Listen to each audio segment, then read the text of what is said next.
خیالم راغی. نو دا د 100 روپو لوټ یا د 500 لوټ یا د 10 یا وغیرہ دا رسید دی د هغه زرو چې کوم د دې په نوم باندې په بینک کې. نو گویا تا سره 100 روپو رسید چې کوم دی دا کاغذ نه دی بلکې دا هغه سره زر دي تا سره چې کوم د دې کاغذ په عوض کې تا په بینک کې. نو بنا بردا زکات بم لوټونو کې ورکړي ته 2% چې کوم د قدیم نه یو سلسله را روانه ده کال تیر شو. اوس دا یو بله مسله چې زکات کیږي پچا کوم سړی به زکات ورکړي هغه سړی چې هغه 52 تولې سپین زر لري یا 7.5 تولې سره زر لري یا 52 تولو سپینو زرو قیمت لري دومره پیسې ورسره 250 تولې د دې پیسې ورسره کال پې تیر شي په دې ټول کال کې دا پیسې لګېدلې نه دي نو کال پس په دغه پیسو کې 100 پسې 2.5 ته ورکړي. که تاسو خیال وکړئ اوس یو نظام د حکومت روان چې کال تیر شي او چا په بینک کې پیسې ایښي نو هغې نه 2.5% حکومت کټ چې کټ کي نو پیسو ایښودونکي دا خیال راشي چې زکات حکومت واغستو نو ما ته څه ضرور دی چې اوس زه نور زکاتونه ورکړم. عزیزانو دا حکومت چې کوم زکات د بینک نه کټ کوي دا بالکل زکات نه دی. نه په دې حالاتو کې حکومت د دې مجاز دی چې چا د بینک نه کټوتی. دا حق د هغه حکومت دی چې په ملک بیت المال وي او یو اوږې تږې غریب بې در او بې پدره پکې نه وي او د ملک ټول بیت المال چې دی هغه اخراجات د غریبانو پوره کوي. په هغه صورت کې د حکومت حق دی چې زکاتونه واخلي او بیت المال ته صرف کړي او په خلکو خرچ. موجوده سیستم دوی د زکاتونو چې کړی د بدقسمتۍ نه ګیرو والا هم پکې چیرمینان کړي په بعضې ځایونو کې ملا چیرمین کړی مردان ته تللی ومه د دغه مې چې ووی خلقو راته وي جي تا خو ډېر عجیبه کار وکړو مال ولې ویل د دې جومات امام هم د زکات چیرمین دایم کړي. دا څه نوې خبره نه ده. مولا یا شیخ یا جی دا یو ساده خلق دی او په هره زمانه کې دې خلقو دوکه کړي. دا څه نوې خبره نه ده. په هر تقدیر د دې مجاز نه دی چې دوی دا کټوتي. بیا راشي په بینک کې 2-3 قسمه اکاؤنټونه سیوینګ وي فکس ډپازټ وي او کرنٹ وي. سیوینګ او فکس ډپازټ دا هغه اکاؤنټونه دي چې په چا د حکومت سود لګي سود پې لګي. نو چې حکومت کال پس تاله په 100 پسې 19 روپۍ سود درکړي نو د مغه 19 نه 2.5 دوی کټ کړي او 15 بیا هم تاله سود درکړي. نو ستا زکات د سود نه کټ شوی دی اصل مال باقی دی زکات ته نه دی شوی جهنم له به دا پیټې په سر وړي. ځکه زکات دا هغه منافع نه او بیا هغه منافع چې کومې باندې سود لګېدلی هغې کې خو زکات کېږي نه. یو ملا له یو سړی راغی وی جي زمونږ کوی کې مږه پرېوتې ده. ملا ورته وایي چې 40 بوکې تې وباسه. چې 40 بوکې ویستې دي نو بیا هم پکې بوی دی. بیا راغی وی جي هغې کې خو مغسې بوی دی. وی ځئ یو 40 نورې وباسئ. سلويخ نوري ويستي دي بيام پکې بوین بیا راغې وی او سلويخ نوري وباسي نوري ويستي دي بیا پکې بوین دی ویل که مګم تی ويستي دا وی نه جی مګه خو پکې ده او بیړه دی غر کش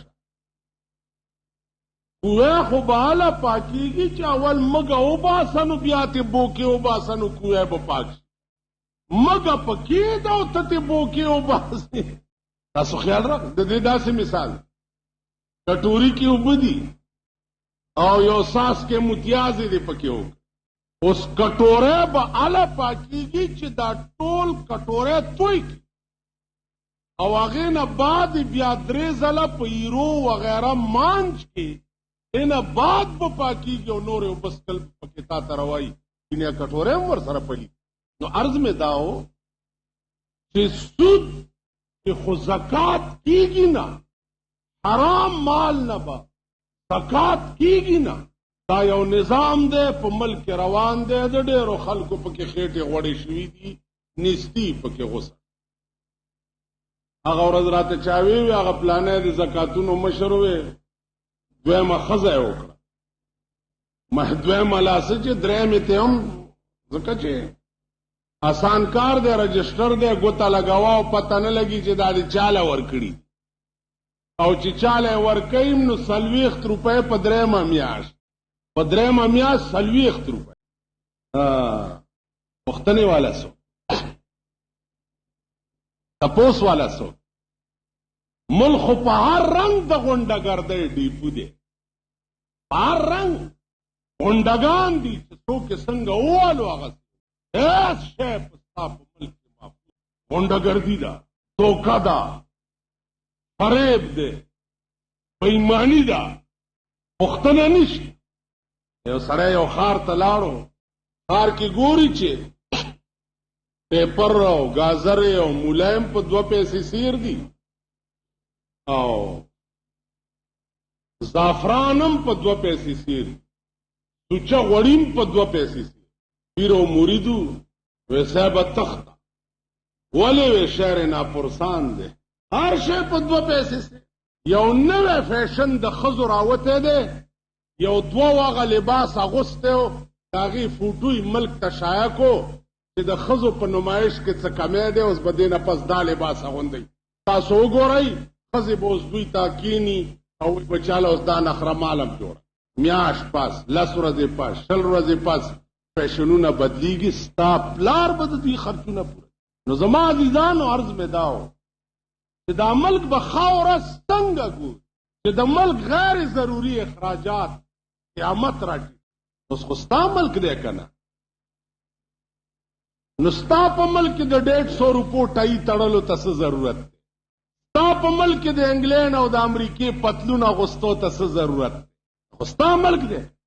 خپلې جامې اغونده که ځکه دوی خلق وایي چې پینټ دې نه اچولی نو بیا څوک درته د عزت په نظر نه ګوري پینټ دې چې نه اچولی څوک ورته سوټ وایي څوک ورته پینټ وایي دا مو د سوټمارې زامن چې دي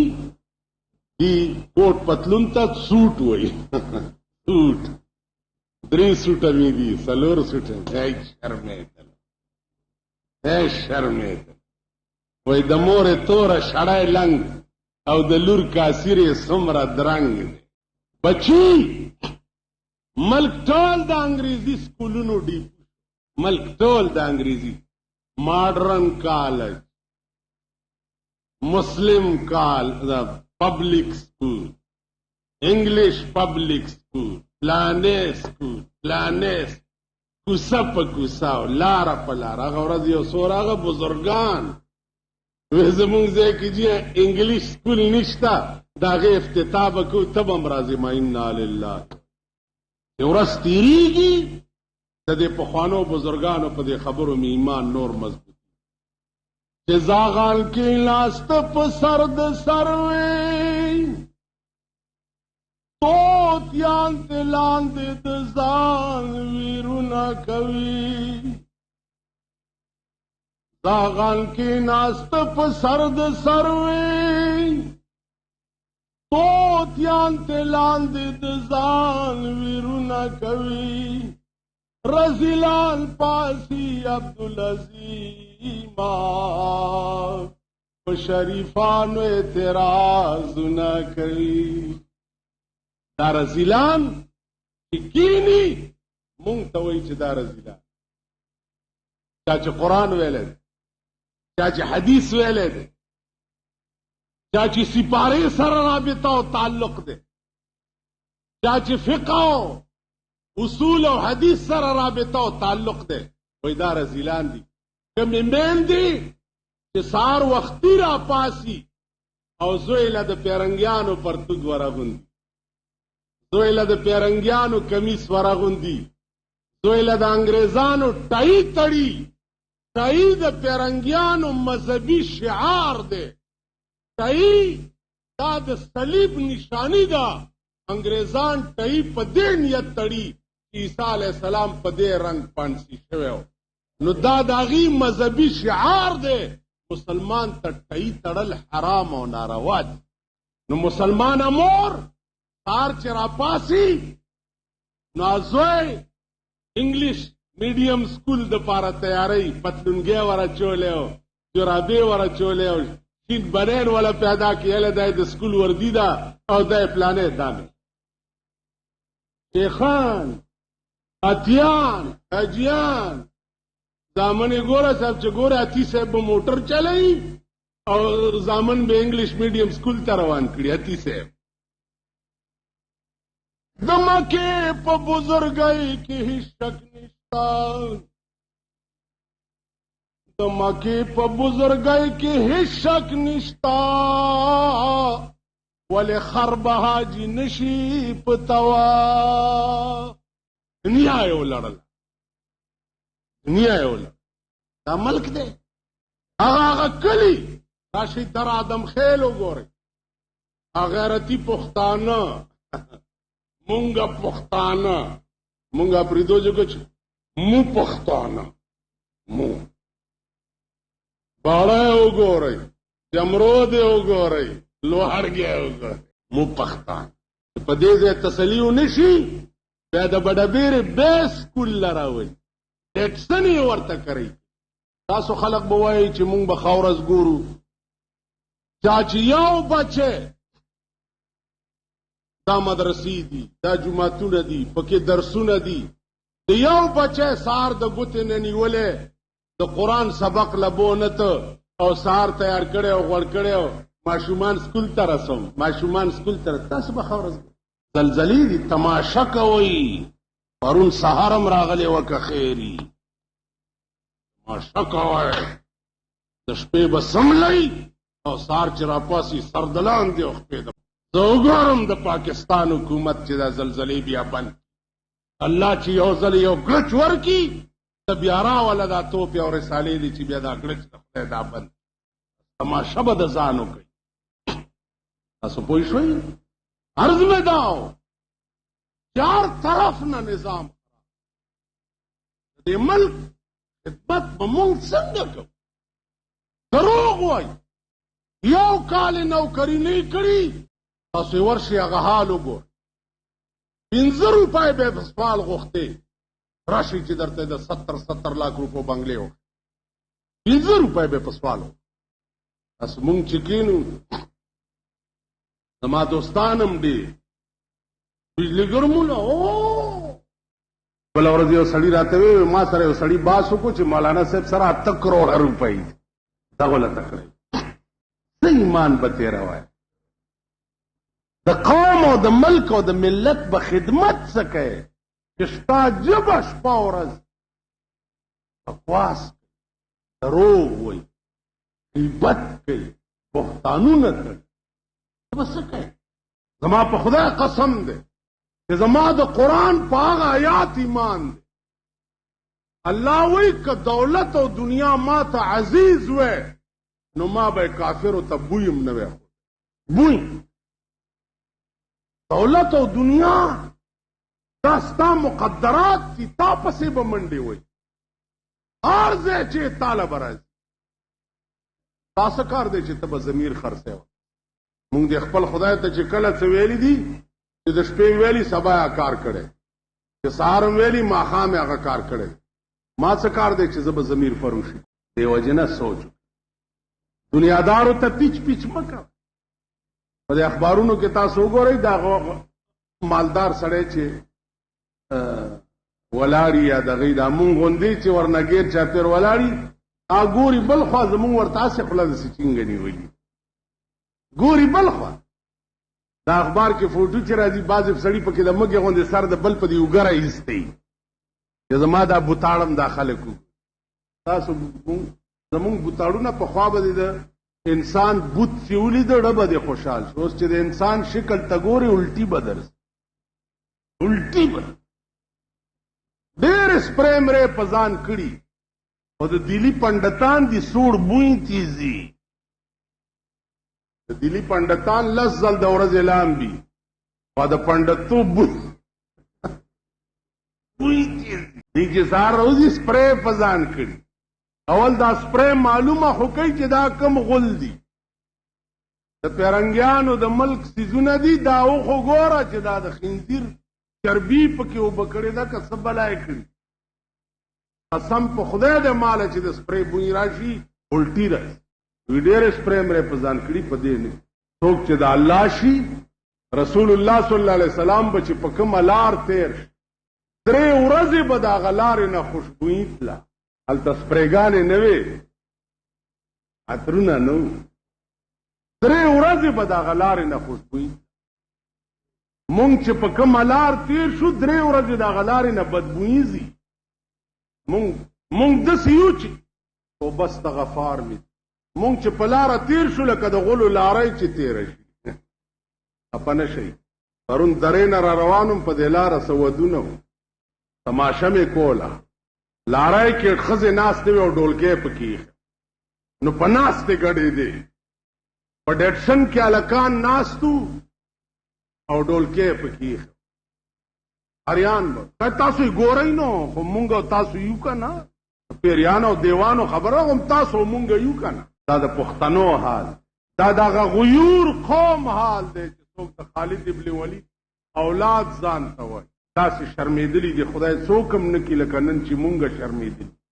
د جمعې شپه په پاکستان کې چې څومره شرمېدلې ده دومره په یو دنیا کې به دومره بله شپه نه شرمېدلي لکه د جمعې شپه چې عزیزانو عرض مې داو چې مونږ هم په غونډۍ ناست یو تماشه کوو د خدای او د دې قوم جنگ دی تماشه به کوو چې نتیجه به سره خدای یو څه وایي او دوی بل څه جناب محمد رسول الله صلی الله علیه وسلم یو څه وایي او دوی بل څه تماشه کوه چې څرنګ برو په نصیحتونو خبرې وتې دي اوس وی اشنا له پند ورکا چې پند نه د شګې پند ور په سر کا چې ورمیږي مات او دې نه بعد به دا قوم په نصیحتونو ټیکي که دی ووایي چې زه ښه سړی کېږم ښځه یې نه پرېږدي ښځې ښه سړیتوب ته نه پرېږدي زمونږ ښځې دی اولک صاحب لګیا دی اسلام اسلام اسلام خیالم راغی دي تا د ملک اسلام به اعلی اسلامي کہ پاکستان کے پا اس اہم پوسٹ با قادیانے نہیں سمرا زمانہ پدے سیکٹریٹ کے دا محکمہ تعلیم اگا سڑے قادیانے ہو چکم دا تعلیم پالیسی جوڑ قادیانے ہو ربوا دا دوی دا پلار جائگیر نہ دے ربوا با کلاو خاری اور سڑے با پکزے اغستیشی و کور با جوڑو دے تاسو پوه شئ نو عرض مې دا و چې مرزایت مونږ دا نه وایو چې مرزایان صفای هستی نه دا ټوله دنیا څوک مټاولی نه شي لیکن دا ده چې قادیانه یو مرتد قوم دی کافر او مرتد دی کافر او مرتد چې په دارالاسلام کې اوسیږي جزیه به ورکوي او د دې خلقو زمیندارۍ او خدمتونه به نن قادیانه زمونږ معود دی قادیانه زمونږ ته ورشو دې کلو ته ورشئ دا غټ غټ پښتانه د قادیانانو د مېلمنو لاسونو ته اوبه اچوي اوبه ورچوي تو عزیزانو عرض میں داؤ کہ ہر دونوں طرف سے آگ برابر لگی ہر طرف نہ کار خراب دې لویه وجه مونږ کې مذهبي شعور نشته، مذهبي رنگ راکې نشته. مذهبي رنگ راغی تا اوس ته ووایه ته په څه پوهېږي چې قادیانی ولې کافر دی؟ ته څه پوهېږي چې عیسائی ولې کافر دی؟ مونږ پوهېږو نه پته. تباله کېږي چې تا کې مذهبي شعور راشي. مسله د زکات وه. زکات تر ننه پورې کیفیت دې قوم پیژندلی نه دی چې زکات وایي څه. پرون راته یو سړي وي چې زما دا سایکل دی په دې کې هم زکات کېږي. نو ما ته خو سپینګیری شوې تر اوسه دې څه چل کړی؟ وایي چې کله کله خو به مې ورکړو. اوس ده ته دا پته نشته چې هلکه سایکل کې زکات کېږي که نه کېږي. زکات باز ته عزیزانو تفصیل خو درته عرض کوم، او دا اوس چنده به چې کېږي نو یو دومره ضروري کار د پاره ما ته زکات پکار دی، هغه کار درته ویلی هم نشم، او د هغې نه ښه زکات په بل شي کېږي هم نه. نو دا اوس چې چنده کوي هغې کې زکات دي که خیرات دي، دا به مهرباني اوس کوئ. عرض مې دا و چې زکات تا پیژندلی نه دی چې په کوم شي کې کېږي او کوم کې نه کېږي. ګوره د کور په لوښو کې زکات نه کېږي، بړستنې، ټیچکي، سمسای وغیره وغیره، کټونه، بسترې دې کې. کورونه که د یو په ځای دې 2000 کورونه او په کرایه دې ورکړي، نو د دې کورونو په اصل رقم چې د یو کور د یو لک روپو دی، نو په دې کې زکات نه کېږي. ځکه تکلیف ما لا یطاق په اسلام کې نشته.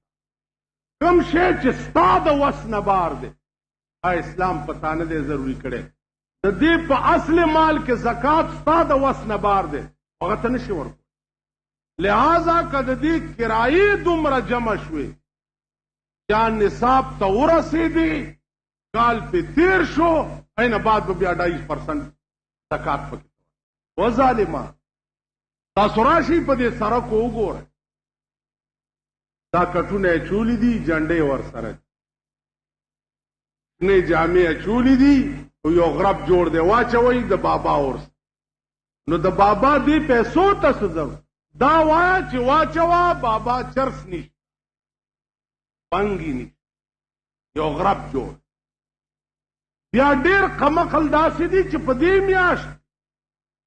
د زکات پیسې هغه ملنګانو له ورس له ورکړي، یې په ټوله شپه چرسونه. عزیزانو د اولیاو خلاف، دا د اسلام خلاف. اولیاء خار کې کینی وی غوث پاک نو نی من. غوث پاک که څوک نه مني مسلمان نه دی. او د غوث پاک په نامه چې والی او په هغې شراب او ډمې دغه کوي، دا حرام. تاسو ورشئ د برامام صاحب ورسو سال پکې شوی دی، برامام میله شروع وه، او بیا د برامام میلې د ډمو چودریان څوک دي؟ چودریان یې څوک؟ بیا په برامام کې کېږي څه؟ بیا هغه د ډمو د چودایۍ پیسې په کم رنګ اخیستلی کېږي او بیا په هغې کېږي. کوم ملک چې اسلام وي هغه ملک دا کارونه څوک کولی شي؟ اسلام خو په سعودي عرب کې دی. ورشئ تاسو په یو قبر دا نخرې وکړئ. یو قبر څه چې د رسول الله په قبر خو ته دا نخره وکړه. رسول الله صلی الله علیه وسلم دا دلته دا چې راشي ده کوتکشا ډاله وی عرب ډېر خراب خلک او روزې ته څوک پرېږدي نه. عرب ډېر ښه خلق دی. عرب روزې ته پرېږدي، سجدې لګولو ته دې نه پرېږدي چې سجده صرف د خدای حق دی، د بنده حق نه دی چې ته ورته سجده ولګې. رسول الله صلی الله علیه وسلم په ژوند فرمایلي وو چې لا تتخذوا قبري عیدا. اے صحابو لا تتخذوا قبري عیدا، خبردار چې زما د مرګ نه وروستو زما په قبر میلې جوړې نه کړي. قبرونه د میلو دپاره دي، قبرونه د بازارونو دپاره دي، قبرونه د ځلوبو د پکوړو دپاره دي. قبرونه خو اسلام چې اجازت کړی دی د عبرت دپاره چې ورشه دا ډېرې وګوره خپل انجام رایاد کا چې یو ورځ به زما دا انجامي د خاورو یو عظیم ډېري لاندې به پروت یم اټومیټیکلي به دې پړه کې د خدای یاره پیدا شي خبر لتله خو دا معنا ده ادیرې او نن ادیرې مونږ او شرمول ورشي زه کله کله د رحمان بابا زیارت ته ځم د ښځو سالي په دې ادیرو که د معتبرو ښځې کلبونو ته ځي نو زمونږ دا سوټماري چې دي ادیرو ته هغې خپل خواهشات هلته پوره کوي زمونږ ښځې خپل خواهشات دلته پوره اصحاب بابا ته وګورئ کال کې یو تی تخت بیا قبر والا په منځ نیم کړی دی نیم طرف یې ښځو له کړی دی نیم طرف یې سړو ته بیا د جمعې شپه دا خلق هلته په زیارت کې تو اوس وایه د مړي ستا شپې ته څه ضرورت دی په ټپ وړانده شي تاسو ته نه وایم دا جومات کې چې ناست په ټپ هغه ړانده شه چې چا عقل بالکل کار نه کوي د سړي زامن نه دي بل پیغمبر فرمایلی دي چې لعنت دې وي په هغه سړي چې د ده ښځه د قبرونو زیارت لعنت دې وي په هغه بی بی عایشه کشره بی بی وه د جناب رسول الله د رسول الله قبر مبارک د هغې په کوټه کې بی بی عایشه وایي چې زه به د پیغمبر زیارت ته تلمه قبر ته به ورغم ځکه چې زما خاوند چې ورسره مې پلار دفن شو ابوبکر صدیق بیا به م تلم ځکه چې مې پلار و چې ورسره عمر فاروق دفن شو بیا به چې لاړم نو مخ به مې پټ مخ به مې داسې پټ کړی او قبرونو ته به ولاړم ځکه چې رسول الله نه ابوبکر نه خو زما ستر نه و یو مې خاوند و یو مې پلار و عمر پردی سړی و نو د هغه د قبر نه به ما ستر کولو چې ور به رغم مخ به مې پټ ښځه خو دې ته وایي چې د قبر نه هم ستر کوي راشه دا شرمېدلې وګوره ښځه خو دې ته وایي بی بی عایشې به د حضرت عمر د قبر نه هم ستر کو نن راشي زمونږ ښځې وګورئ زمونږ لوڼه وګورئ د کالجونو یونیورسټو برکت وګورئ په ټلیفون کې 17 باندې جینۍ کېنولې ده جینۍ یو ګنټه به ورته رنګ کېږي چړه دې پړک وچوي نو بیا به دا نری غوندې اواز راوباسي چې انکواري چېرته تللی وي کور دې ورانه هلته اپریټرانو یعنې کونتر او کونتر چې سره ناست دي بل خوا خیال چرته وي اور او بې په سیټونو سره کېنوي دنیا چغې ووالې دنیا چې دا د ټلیفون محکمه ده 17 چک کوي دنیا چغې ووالې څوک ټس نه مس سرکونه جوړ کړي چې ګورې سبا به بیا پکې کندې کنې هلکه څه چل دی ټلیفون تېرېږي په ټپ وړانده شي خو چې سرک نه و جوړ تېر کړی به م ویږه نو آباد ځایونه ورانوئ او بیا د جوړولو نه یئ بیا چې کوم ځای وران کي غل په متیازو ووینځي ته لاړ شي تپوس کولو دلی کرا جمویا کوئی رونے والا نہیں تو وہاں چغې بیا کړه تا پکې وها هېڅوک به تپوس چې کندې دي غر کېږو اخبار کې ورکه تپوس به څوک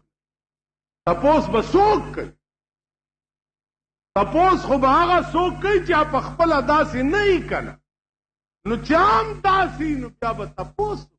خفته را خفته کوي کند پیدا یو ده بل ده نشي ویښولی که ویښولی شي ویښ اوده وخوي ویښي نو اوده به راویښ او چې یو مودی بله مودی نو به څه دنیا چغې ووایي بجلی نشته توربېلې ډیم کرک شوی دی توربېلې ډیم چې کرک دی پته وکړئ چې دا ولې کرک شو کوم ځایونه چې انګریزانو جوړ کړي دي ولې نه کرک کېږي او کوم ځایونه چې تاسو جوړ کړه دا ولې کرک وړاندې کوي په دې جي ټي روډ سر لاندې او پې پاس چې د دې قوم دا ډیم ضروري و که ستا بنګلې کمیشن ضروري و چې تا پکې ویستی دی وړاندې کوي لوډ شیډنګ دی ځکه چې ډیم کرک شوی انګریزانو جوړ کړي ډیمونه ولې نه کرکي د دیسي انګریزانو ډیمونه ولې کرک دا د ملک حال نو عرض مې دا و چې ملکی حالات سکون کې قطن نه دي دا خام خیال دی چې مونږ پکې پراته بله دا چې سکون کې په دیم نه تاسو د پاکستان حال وګورئ یو طرف ته انډیا عظیم دشمن ستا په سر ناست بل طرف ته روس د افغانستان د غرونو هغه شډلو مسلمانانو د حده پورې پریشان کړی دی نی خفه نه شئ خپلو کې ناست یو مونږ ورته د یو ورځې د ټینګیم نه یو ګوره که خیال هم راغی تاسو د پېښور خلک کتلي چې اواز وشو چې سیکان راغله بیا هم لارې کتې چې کوم خوا تښتېدلي وي زه خو دلته ومه که نه دلته اواز وشو ویل سیکان راغله نه راغه دی چې څوک درې له تښته و څوک لوړګي له تښته و څوک سوات له کوم خوا لاړې شیخ صاحب وروره ټیپر راورېده ټینګېدی نه شوم د ورځې به دارو دپاره په دې سړک سړی نه ښکارېده تاسو هغه تورزنیئ چې ټینک به ولئ هغه تورزنیئ دا تورزنیئ چې خپل رور ولئ خپل ګاونډي ولئ ماشومان ولئ په ودونو کې بیګا په ودونو کې دا ډر زه به دا د کلاشنکوف شپېلی په تاسو ومنډم چې زما وس در باندې ورس ملک سته نه هېڅ ته به ما نه کلاشنکوف څنګه ګرځې او ته به یې رانه خلاصې څنګه او ته به زما نه ډز څنګه زه تاسو وړندوم و که نه هېڅ نشته هېڅ سړه سماوات تپوس کولو والا څوک لنډ آخري خبره واوره د دې ملک د خلقو پړه کې به یره اله پیدا کړي اول د برسر اقتدار طبقې پړه کې د خدای یره چې دوی د خدای د منهیاتو لحاظ وساتي او د الله نه 24 ګنټې پړه کې خطر وي په خدای قسم دوی به په خپلو ځایونو کې ناست وي او مونږ به په سوړو کې یری په سوړو کې چې د دوی اړه کې د خدای یره نه وي راغلی د رعایه پړه کې د خدای یره نه نو خدای دې وکړي چې د دوی اړه کې د خدای یره پیدا شي ورسره زمونږ اړه کې د خدای یره پیدا شي دا ملک د ډېرو عظیمو مسلمانانو په وینو جوړ خدای دې هغه ورځ نه ښایي مونږ ته چې دا ملک خراب او د امتحان نه دې خدای ساتي چا سره چې د ملک د خاورې مینه نه وه هغه کې ایمان هم نه مونږ ته د دې ملک خاوره عزیزه ده مونږ ته د ملک حکومت عزیز نه دی ملک حکومتونه دي نن به یوي سبا به بلي بل خاوره دې د ملک خدای خرابوي نه او هغه حکومت دې په خدای راولي چې دا خاوره مو وایي چې یا الله الله اکبر الله اکبر الله اکبر الله اکبر اشهد ان لا اله الا الله اشهد ان لا اله الا الله اشهد ان محمد رسول الله اشهد ان محمد رسول الله حي على الصلاة حي على الصلاة حي على الفلاح حي على الفلاح الله أكبر الله أكبر لا إله إلا الله الحمد لله الذي هدانا لهذا وما كنا لنهتدي لولا أن هدانا الله لقد جاءت رسل ربنا بالحق ونودوا أن تلكم الجنة أورثتموها بما كنتم تعملون من يطع الله والرسول فأولئك مع الذين أنعم الله عليهم من النبيين والصديقين والشهداء والصالحين وحسن أولئك رفيقا. يا أيها الذين آمنوا اتقوا الله حق تقاته ولا تموتن إلا وأنتم مسلمون.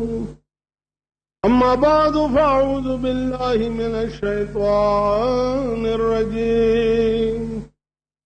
كل نفس ذائقة الموت ثم إلينا ترجعون. بارك الله لنا ولكم في القرآن العظيم ونفعنا وإياكم الآيات والذكر الحكيم.